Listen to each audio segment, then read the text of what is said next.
Joe has called from Enfield. What can you tell us?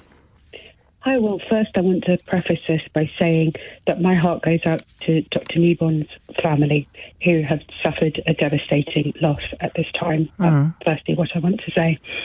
And I also want to set the context of this slightly, because I think it's fair to say that this all sits against a wider context of Labour anti-Semitism, yes, of which, as we've already discussed, Dr. Newborn was a director of Labour against anti-Semitism. And of course, Labour had been found guilty of anti-Semitic harassment by the EHRC before this had occurred. So that was the context for Labour anti-Semitism, and of course, Jeremy Corbyn being found to be leader at the time this anti-Semitic harassment occurred.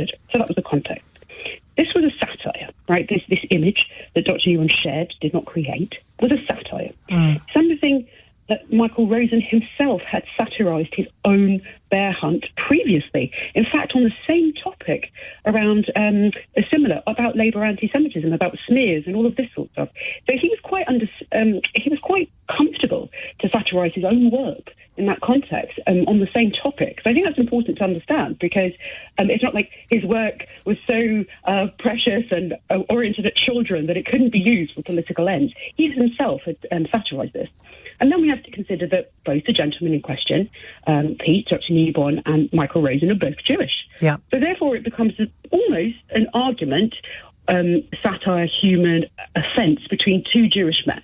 Sure. What this doesn't require is an army, and I see it that way, a mob, harpies, whatever you want to call it, of other people against that proven factual context of satire, of proven anti-Semitism and Labour, led by Jeremy Corbyn, to then target a campaigner for anti-Semitism on spurious grounds of anti-Semitism himself.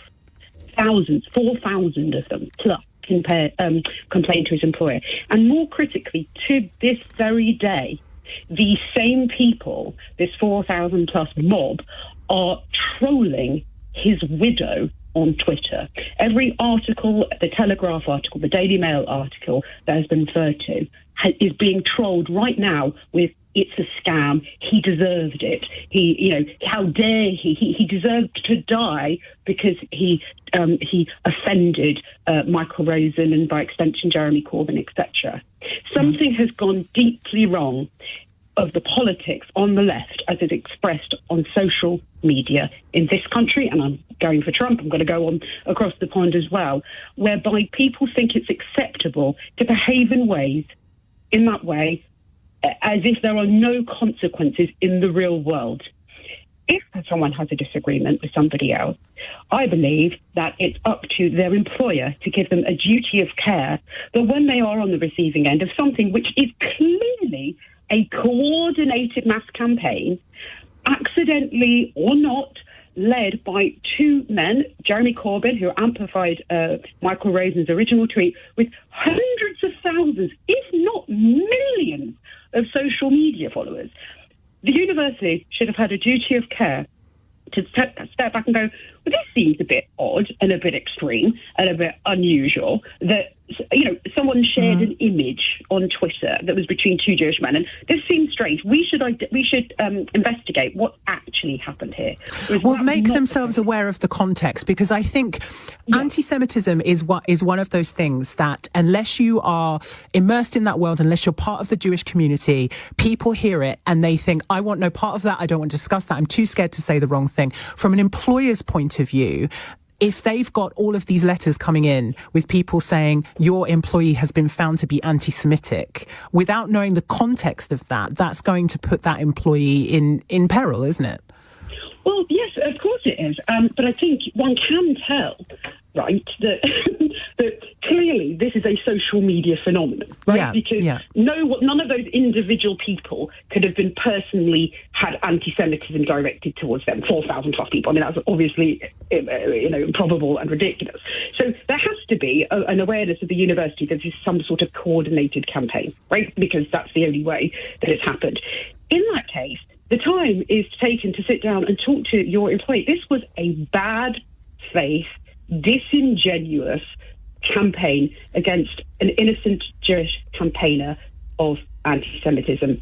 I have no way of looking into the heart of Jeremy Corbyn or Michael Rosen to realise if they understood the impact of calling things loathsome, anti-Semitic, and mentioning, particularly in Michael Rosen's case, when he said in his Facebook post that Dr. Newman had withdrawn from Twitter but could be found on Facebook.